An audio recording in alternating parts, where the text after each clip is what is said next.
and Ralph Malph. Guys, give a huge round of applause.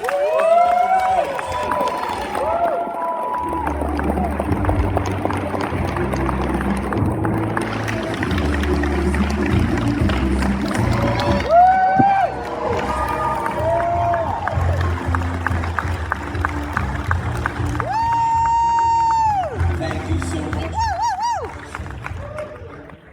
You seem so far away. So this is what we do. We'd like to know what it is that you want to hear, and then we will answer your questions, and it works out great. So if anybody has something they want to know about the three of us and our show, you just we'll start right this minute. Yes, sir.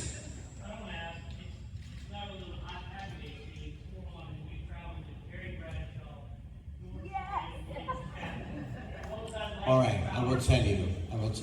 I got called by Universal to come and executive produce a new show, a travel show.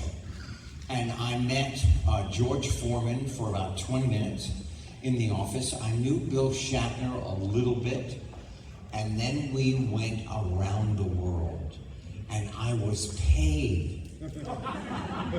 What an adventure. I cannot even tell you how powerful it was. I will imitate now for you the other fellows. Bill Shatner has read every book on the planet and wants you to know what's on every page.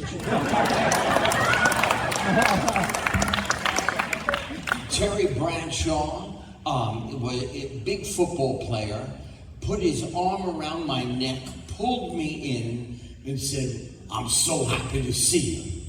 And then for the next week, I had to turn in order to see what was in this direction. George Foreman, heavyweight of the world, very, very shy. He would sit down. He had a tick where he could fall asleep at any moment in any situation. It was, I'm telling you, it was one of the great moments of my life. Oh, this one. Outside. Thank you, Anson. Outside of Happy Days. It was amazing. Thank you. Anybody else? Who's got a question? Oh, sir. Stand up, sir. What is your name? My name's Jim. Jim. I'd be interested in knowing any memories that you all have of the moment when Happy Days shifted from the single camera format to the live audience format. What was that like for you? Well, actually, I think, Donnie, Henry, and I, we had done theater, and we were excited about it because every Friday was like opening night, a little nervous, live audience.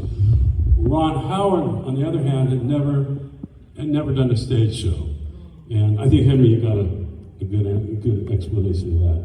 He was in the movie since he was 3.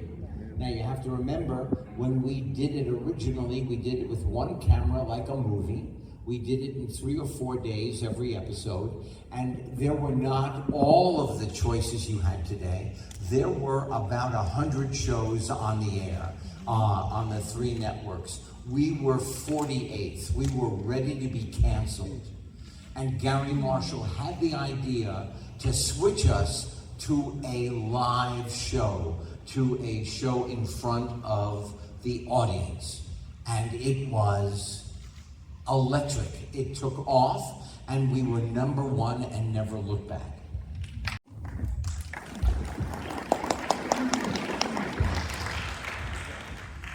Hey guys, it is an honor to meet you all. Sorry, a little shaky here. Huge fans. Henry Winkler, oh my gosh. My grandmother's 83, she's coming to tell you hello from Dorothy Johnson. She loves you, just as charming as ever. I took pictures yesterday from about 35 feet away, so you would not believe it, Grandma.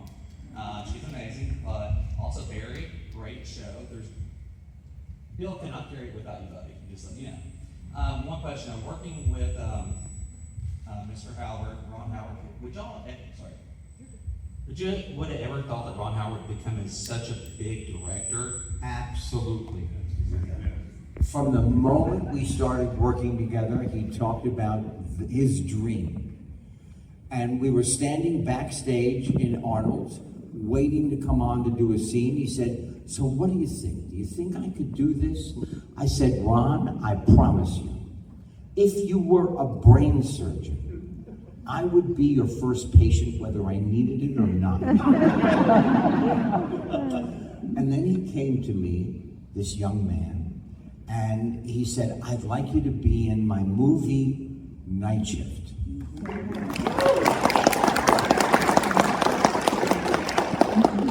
And he said, you can play either role.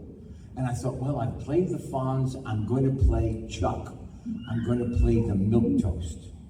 And then we found Michael, brilliant Keaton. And I'm telling you, he was in charge of every detail. He would stop for a minute, he would think about a question, and the entire crew was waiting for whatever he said, because the entire soundstage trusted Ron Howard.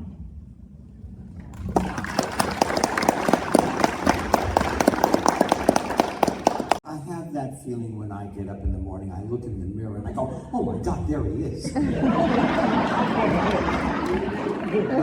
the thing is, I don't think about that. I think about, what am I going to do next? And as a matter of fact, on Sunday night, tomorrow night, is Hazardous History.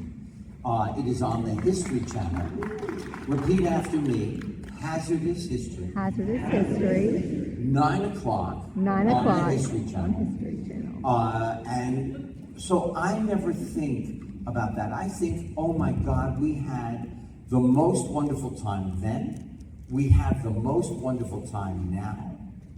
And I'm just grateful. I am grateful that I dreamt of something when I was 8 years old, and I am 80, and I am still doing it. Woo. Yeah.